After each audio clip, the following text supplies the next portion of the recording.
বিয়ের জন্য যেসব বিষয়গুলি করণীয় সংক্ষেপে বলি।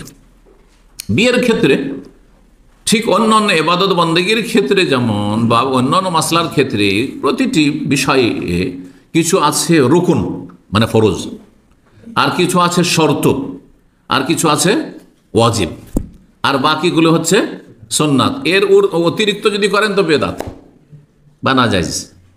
ঠিক বিয়ের ক্ষেত্রে এরকম, যেমন নামাজের ক্ষেত্রে নামাজের রুকুন কয়টি? 14টি। শর্ত আছে, নামাজের জন্য কিছু শর্ত আছে, তারপরে নামাজের কিছু ওয়াজিব আছে, আর তারপরে বাকি সবগুলি যেগুলি করণীয় সেগুলি সুন্নাত। এর অতিরিক্ত যদি করেন সেগুলির নাম বেদাত। যেমন নিয়ত পড়েন বেদাত, জায় নামাজের দোয়া পড়েন তো বেদাত, ইক্তাদাতে বেহাজাল ইমাম পড়েন, আনা ইমামুল লিমান হাজার আমাল্লাহ হাজার বলে ইমামতি করেন বেদাত, সালাম ফেরার পরে সম্মিলিত মোনাজাত করেন তাহলে বেদাত, সালাম ফেরার পরে কপালে হাত দেন তো বেদাত, ঠিক কিনা? কারণ এগুলি সুন্নাত নাই। ঠিক ওই রকমই বিয়ে শাদীর ক্ষেত্রে জেনে নেবেন। তো বিয়ে শাদীর ক্ষেত্রে বলছেন যে বিয়ের রুকুন মানে বিয়ের স্তম্ভ খুঁটি হচ্ছে 3টি। 1 নম্বর হচ্ছে ওজুদুজ জাওজাইন আল খালিয়াইন মিনাল মাওয়ানি, পাত্র আর পাত্রী হইতে হবে। বিয়ে দেবেন কার? পাত্রের বিয়ে দেবেন কার সাথে? পাত্রীর সাথে। পাত্র পাত্রী থাকতে হবে, শুধু পাত্র থাকলে হবে? পাত্র আছে পাত্রী নেই তো বিয়ে হবে? পাত্রী আছে পাত্র নেই হবে? পাত্র পাত্রী এমন হইতে হবে, শুধু পাত্র পাত্রী থাকা যথেষ্ট না, এমন পাত্র পাত্রী হইতে হবে যাদের বিয়ে শুদ্ধ হওয়ায় কোনো বাধা নেই। মানে ছেলের মেয়ের সাথে বিয়ে হয় শরীয়তে কোনো বাধা যেন না থাকে। অনেক সময় বাধা থাকে, দুধ বোন, মেয়েটিকে ছেলের মা দুধ পান করিয়েছে, অথবা ছেলেটিকে মেয়ের মা দুধ পান করিয়েছে, তাহলে দুধ ভাই বোন কাউকে বিয়ে দেবেন? বাধা হয়ে গেল ওখানে। বংশীয় সম্পর্ক, হ্যাঁ, নিজের ভাতিজি কেমন বিয়ে করবে? পাত্র সাজিয়ে দিয়েছে না, পাত্রের সাথে বিয়ে হবে? নিজের ভাগ্নি বিয়ে হবে? হবে না। জি, নিজের বোন বিয়ে হবে? হ্যাঁ, সৎ বোন বিয়ে হবে? না, হবে না। বৈমাত্রীয় বোন, বই পিতৃয় কোনোটাই হবে না, কিন্তু চাচাতো বোন হবে, অসুবিধা নেই। খালাতো বোন, মামাতো বোন, ফুফাতো বোন, অসুবিধা নেই। চাচতো ভাতিজি, নিজের ভাতিজি নয়, চাচতো ভাতিজি, চাচতো ভাগ্নি। আমাদের তো আবার গোটা বংশ ভাগ্নি, দূরের আমাদের ওইটা বোন আর ওই বোনের মেয়ে তো ভাগ্নি হইলাম, আমার বিয়ে হারাম করে দিল। আমাদের সমাজে এমনটাই আছে, কিন্তু না, ভুলে গেলাম, আপন ভাগ্নি ভাগ্নি। অথবা বৈবাহিক সম্পর্কের কারণে পাত্র আছে পাত্রী আছে, কিন্তু আপনার শালী বিয়ে করতে পারবেন? আর স্ত্রী বেঁচে আছে, তালাকও দেননি, পারবেন? পারবেন না। এই স্ত্রীর ফুফুকে বিয়ে করতে পারবেন? এই স্ত্রীর খালাকে বিয়ে করতে পারবেন? শাশুড়িকে? শাশুড়িও যুবতী আছে আর বিধবা, পছন্দ লাগছে, আরে বিয়ে তোর মেয়েকে আগে করে ফেলেছি, কিন্তু শাশুড়িটা তো খুব সুন্দরী আছে, অনেক নোংরা আছে, জায়েজ না? বাধা আছে? তাহলে পাত্র পাত্রী এমন হইতে হবে যে পরস্পরের বিয়েতে যেন কোনো বাধা না থাকে। এটি প্রথম রুকুন, পিলার। 2 নম্বর পিলার হচ্ছে ইজাব থাকতে হবে। ইজাব মানে প্রস্তাব থাকতে হবে। কার পক্ষ থেকে? মেয়ের অভিভাবকের পক্ষ থেকে। তাহলে মেয়ের বাবা যদি বেঁচে থাকে বলবে আমার মেয়ের বিয়ে তোমার সাথে দিয়ে দিলাম, সরাসরি যদি বিয়ে পড়াইতে চায়, এটাই কিন্তু শরীয়ত সম্মত। কিন্তু আমাদের দেশের লোকেরা নিজে এভাবে সাহস করেও না, এইভাবে মাসলা ওদেরকে শিখানো হয় না। আর হুজুর বিয়ে পড়ার জন্য বসে আছে, কারণ 2টা পয়সা নিবে, তো একটু খেটে খুঁটি তো মেহনত করি তো নিবে। যার ফলে কি বলে, এই ভাষাটিকে চেঞ্জ করে দিতে বলে যে হুজুর, হ্যাঁ, বা মৌলানা সাহেব, আমার মেয়েটার বিয়েটা পড়িয়ে দেন। এটা হলো প্রস্তাব, এটার নাম ইজাব। এটার নাম হচ্ছে ইজাব। ইজাব করবে কে? মেয়ের অভিভাবক করবে। আচ্ছা, এটা হয়ে গেল তৃতীয় রুকুন। আর রুকুন কয়টি বললাম? পিলার 3টি। 3 নম্বর সেটা কবুল। কবুল করবে কে? ছেলে। ছেলে বলবে কাবেল তো হাজার জাওয়াজ, হাজার নেকা, নিজের ভাষা বলুক, সমস্যা নেই, যে কোনো ভাষা। আমি বিয়েটি কবুল করলাম, তুমি কবুল করলে? করলাম, হয়ে গেল। বিয়ের শর্ত, বিয়ের শর্ত হচ্ছে 4টি। তাহলে রুকুন পিলার হয়ে গেল 3টি, আর তারপর বিয়ের শর্ত হচ্ছে 4টি। 1 নম্বর শর্ত হচ্ছে তাইয়িনু কুল্লি মিনাজ জাওজাইন বিল ইশারাতি আও তাসমিয়াতি আও ওয়াসফি। পাত্র পাত্রীকে নির্ধারণ করতে হবে যে কার বিয়ে কার সাথে। হ্যাঁ, এখানে এক ছেলে আছে আর মেয়ে, মহিলা সেকশনের পাশে আছে। এখানে এক ছেলে আছে আর এক মেয়ে আছে, এক ছেলের এক মেয়ের সাথে বিয়ে দিলাম, হবে? কোন ছেলের ভাই? কিছু তো বললেন না, কার বিয়ে পড়াইলেন আপনি? হবে? কোন মেয়ের সাথে বিয়ে পড়াইলেন? যদি বলি যে তোমার বিয়ে পড়াইলাম, এখানে যে মহিলা সেকশনে আছে কয়েকটি মেয়ে আছে, তার একটি মেয়ের সাথে, হবে না? হবে না। হ্যাঁ, তার নির্ধারিত করতে হবে, এটা শর্ত। কিভাবে নির্ধারিত করতে হবে? হয় নাম বলে, নাম বলা শর্ত না।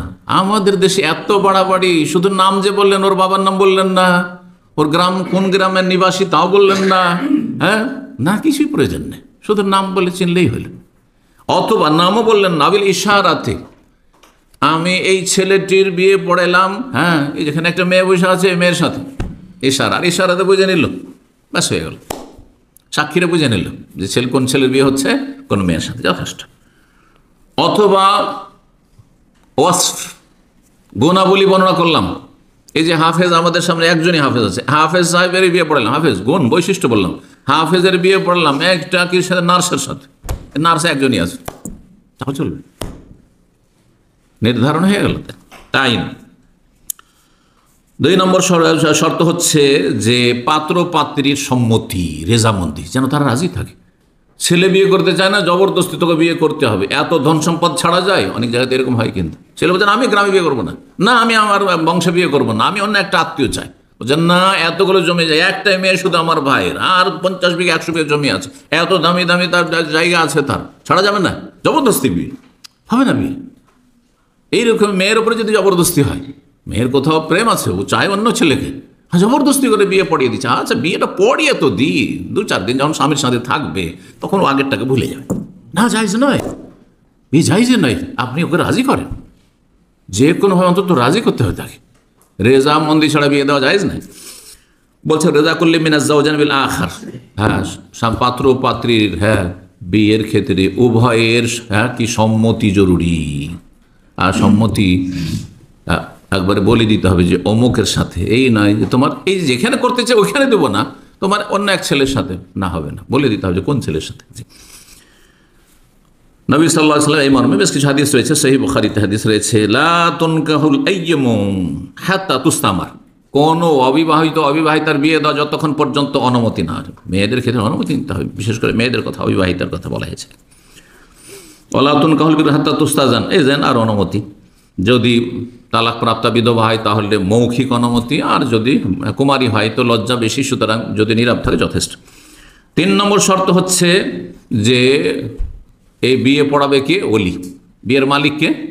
মেয়ের মালিক ওলি। ছেলে নিজে বিয়ে বসতে পারে, ওর বাবাকে না জানাক, মাকে না জানাক, কিন্তু মেয়ে নিজে বিয়ে বসতে পারে না। শুধু কোর্ট ম্যারেজগুলি কোনোটাই জায়েজ না, সে সাবালিকা হোক, নাবালিকা হোক, কুমারী হোক, অকুমারী বিধবা হোক, তালাকপ্রাপ্ত হোক, কোন স্তরের মহিলার বিনা অভিভাবক বিয়ে জায়েজ নাই, কারণ নারীরা আবেগী, একটু তো ভুলে যাবে, আর এমন জায়গায় ফেঁসে যাচ্ছে, আর যার ফলে অনেক ক্ষতিগ্রস্ত হয়ে যেতে পারে। কিন্তু নেতৃত্ব যদি একজন পুরুষের হাতে থাকে, আর সে আল্লাহকে ভয় করে, আর মেয়ের যে ভবিষ্যৎকে ভালোবাসে, যে মেয়ের ভবিষ্যৎ উজ্জ্বল হোক, তাহলে ভালো ছেলের হাতে তুলে দেওয়ারই চেষ্টা করবে। ঠিক, এগুলো রহস্য রয়েছে। তো 3 নম্বর কি? আইয়াকে দালিল মারআতি ওয়ালিহা, এই আকদ, হ্যাঁ বিবাহ বন্ধন করাবে কে? তার ওলি করাবে, কারণ আল্লাহ ওলিকে সম্বোধন করেছেন, হ্যাঁ ওয়ানকিহুল আইয়ামা মিনকুম, তোমরা অবিবাহিতাদের বিয়ে দিয়ে দাও, সম্বোধন করা হয়েছে ওলিকে। আর হাদিস রয়েছে তিরমিজিতে 1021 আইয়ুমা ইমরাতিন কাহাত বিগাইরি ইযনি ওয়ালিয়া, কোন মহিলা যদি ওলির অভিভাবকের বিনা অনুমতি বিয়ে করে, ফানিকাহুহা বাতিলুন বাতিলুন, তার বিয়ে বাতিল বাতিল বাতিল বলে নবী সাল্লাল্লাহু আলাইহি ওয়াসাল্লাম 3 বার বলেছেন। কয়টি শর্ত? 4টি। তাহলে 4 নম্বর শর্ত হচ্ছে যে আকদে নেকার সাক্ষী লাগবে। লুকিয়ে একটা মেয়ে আছে, একটা ছেলে আছে, আর বললো যে আমি তোমাকে বিয়ে করিনি, তুমি আমাকে বিয়ে করে নাও, হয়ে গেল, আমিও রাজি তুমি রাজি, হবে বিয়ে? হ্যাঁ। বা তৃতীয় জন বিয়ে পড়াচ্ছে, হয়তো বিয়ে পড়ানোওয়ালা হয়তো আছে, কাজী সাহেব, আর পাত্র পাত্রী আছে, বিয়ে পড়িয়ে দিল, সাক্ষীটাকে কেউ নেই, কোনো লোক নেই সেখানে, হবে বিয়ে? না হবে না। কমপক্ষে 2 জন সাক্ষী হইতে, কমপক্ষে 2 জন সাক্ষী। সাক্ষী যদি নির্ধারণ না করে তাহলে সেখানে উপস্থিতি আছে, ধরেন আপনারা সবাই আছেন, সবাই সাক্ষী, আপনাদের সাক্ষীর নাম উল্লেখ করি আর নাই করি, আপনারা সবাই সাক্ষী দেখছেন এখানে বিয়ে হচ্ছে, এটাও সাক্ষী একটা।